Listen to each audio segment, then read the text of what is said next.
In this video we are going to start with the exercise 1.2. उसके आगे वाले questions हम लोग सॉल्व करने वाले हैं. पिछले वीडियो में क्वेश्चन नंबर 2 तक सॉल्व किया था. Now will start with question number 3. In this case again we have to differentiate the inverse of this function at x is equal to 1. तो जब x की वैल्यू 1 होगा तो y का वैल्यू क्या होगा, तो हम लोग सबसे पहले वो निकाल लेते हैं. So at x is equal to 1. So just substitute in this equation. ये हो जाएगा 1 प्लस 2 टाइम्स 1 का क्यूब 1 ही होगा and 3 times 1. Okay, then this is going to be y is equal to 3 plus 2 plus 1 is equal to 6. मतलब इस function में जब x की वैल्यू 1 है तो y की वैल्यू कितना होगा, 6 होगा. Okay, now to find out the derivative of inverse of this function, मतलब हमें यहाँ पे क्या निकालना है, we have to find out dx by dy. वो हम कैसे निकालते हैं, 1 अपॉन dy बाय dx. तो ये जो वैल्यू है, सबसे पहले इस वैल्यू को हम निकालेंगे. dy bye dx we have to calculate at x is equal to 1. So हमें फाइनली इस फंक्शन के इनवर्स का डेरिवेटिव मिल जाएगा at y is equal to 6. So let's differentiate this function with respect to x. So हमें मिलेगा dy bye dx is equal to x to the power 5 का derivative 5x raise to 4 plus 3 to the 6 x square plus 3. dy bye dx at x is equal to 1 is going to be 5 times 1 raised to 4 plus 6 1 square plus 3. So ये जाएगा 5 plus 6 plus 3 and this is going to be 14. Okay, so therefore dx by dy at y is equal to 6 is going to be 1 upon 14. So ये हम लोगों का finally answer हो जाएगा. Okay, now question number 3 का second part. At x is equal to 0 सबसे पहले y की वैल्यू निकालना है. तो substitute x is equal to 0 will get y is equal to e to the power 0 3 times 0 plus 2. So this is going to be 1 plus 2 that means 3. Okay, now to find out dx by dy at y is equal to 3 we have to dy by dx ये हम कैसे निकालेंगे at x is equal to 0. तो सबसे पहले हमें dy by dx निकालना है. So we have to differentiate this with respect to x. So dy by dx is equal to e to the power x का derivative e to the power x 3x का derivative will be 3. So dy by dx at x is equal to 0 is going to be e to the power 0 is going to be 1 plus 3 that is 4.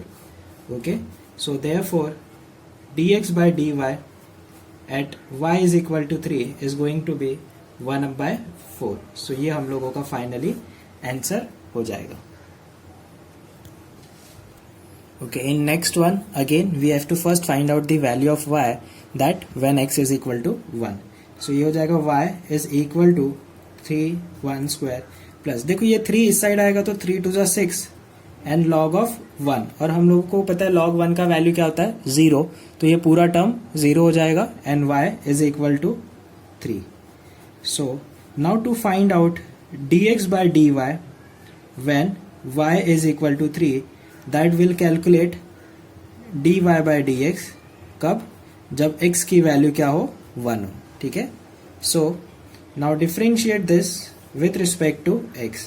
we'll get dy by dx is equal to 3 to the 6x plus ये जो 3 है ये भी इस side आ जाएगा तो ये 3 to the 6 हो जाएगा और log x का derivative is going to be 1 by x. Okay, so therefore ये जो एक्सप्रेशन है इसको मैं यहाँ पे चाहिए तो लिख लेता हूँ. y is equal to 3x square plus 3 to the 6 log x. And we are now differentiating this with respect to x. We'll get dy by dx is equal to 6x plus 6 और log x का derivative हो जाएगा 1 by x. Now in this expression we have to keep x is equal to 1. So dy by dx when we'll keep x is equal to 1 this is going to be 6 plus 6. Okay, और divided by 1 is going to be 6 only. तो हमें answer कितना आ गया यहाँ पे 12. Therefore dx by dy when y is equal to 3 is going to be 1 by 12. So this is the answer. Okay, now put this x is equal to 2 in this equation to get the value of y. We'll get y is equal to sine 2 minus 2, this is going to be 0, और 2 का square 4. So y is equal to कितना आ गया 4, because the value of sine 0 is 0.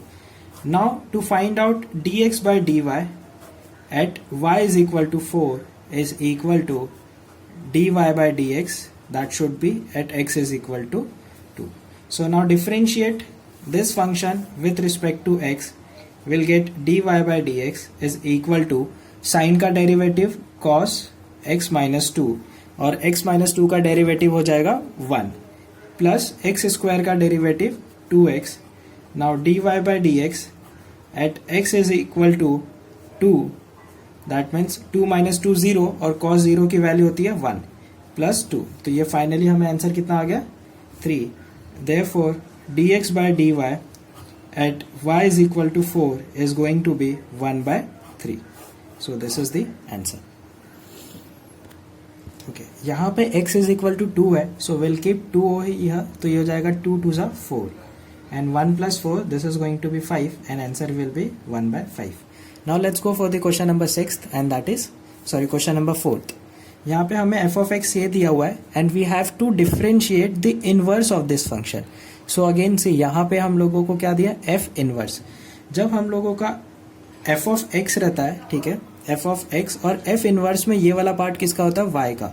इसका जो general form है वो इस तरीके से होता है f इनवर्स, और उसका जो डिफ्रेंसिएशन होता है दैट इज वो जो फंक्शन होता है वो किस टर्म में होता है y के टर्म में होता है. Okay, so this is nothing but हम लोगों को यहाँ पे क्या पूछा है, to find out dx by dy when y is equal to 0. Actually हम लोगों से ये पूछा हुआ है. इस f of x की जगह पे मैं इसको ऐसे भी लिख सकता हूँ, y is equal to x cube plus x minus 2. So now to find out dx by dy at y is equal to 0, I need to find out the dy by dx first. क्योंकि हम लोगों को पता है that dx by dy at y is equal to 0 is equal to dy by dx, okay, at x is equal to. तो अब ये वाला पहले सबसे पहले हमें पॉइंट निकालना पड़ेगा. So now y is equal to 0 जब मैं इसमें रखूंगा, सो फ्रॉम दिस एक्सप्रेशन मुझे क्या मिलेगा, 0 is equal to x cube plus x minus 2. Okay, now you can see अगर x इज इक्वल टू 1 अगर मैं यहाँ पे रखूंगा तो ये इक्वेशन को सेटिस्फाई करता है. इसका मतलब जब x इज इक्वल टू 1 होगा तो y इज इक्वल टू 0 होगा. So from here I can conclude dx by dy at y is equal to 0 पे अगर मुझे निकालना है, to get this and to get the value of this part I have to calculate dy bye dx when x is equal to 1. Okay, और ये जो part है ना dy by dx, इसको हम लोग f डैश ऑफ x भी लिख सकते हैं. ओके, बट यहाँ पे x की वैल्यू क्या होनी चाहिए 1, so I will write f dash of 1. Okay, so in short I can say f inverse of 0 is equal to 1 upon f dash of 1. Okay, so या तो इस तरीके से लिखे या तो ये इस फॉर्म में, both the way is same and दोनों से हम लोगों को आंसर आ जाएगा. So I am going to follow this. Okay, now I am going to differentiate f of x with respect to x. So I'll get f dash of x is equal to, now you can see this is x cube plus x minus 2. तो इसका derivative क्या हो जाएगा 3x square plus 1. Okay, but we want f dash of 1, so this is going to be 3 plus 1 4. Therefore f inverse dash of 0, okay, it equal to 1 upon f dash of 1, so the answer is going to be 1 by 4. Okay, this is the question number 5th का first part, and here we have to prove this equation by derivative. So हम क्या करेंगे, left hand side और right hand side को derivative करेंगे. दोनों का value अगर सेम आता है that means this equation is right. So differentiate left hand side. tan inverse का डेरिवेटिव हम लोगों को पता है that is 1 upon 1 plus x square, plus cot inverse का डेरिवेटिव होता है -1 upon 1 plus x square. Now this is a constant term और इसका डेरिवेटिव क्या हो जाएगा 0. सो देखो ये प्लस टाइम्स है, ये minus time, this will get cancel out, तो 0 is equal to 0. Okay, similarly we have to prove this question number second. Sec inverse का डेरिवेटिव होता है 1 upon x under root x square minus 1 plus cos inverse का होगा -1 x under root x square minus 1. Again this is pi by 2, constant term है तो इसका derivative 0. ये cancel होके भी कितना आ जाएगा 0. तो left hand is equal to right hand and that is the reason we have proved this question by derivative. So this much is enough for this video. Okay, now in the next video we are going to solve question number 6th and 7th of the same exercise. Okay, thank you guys for watching this video.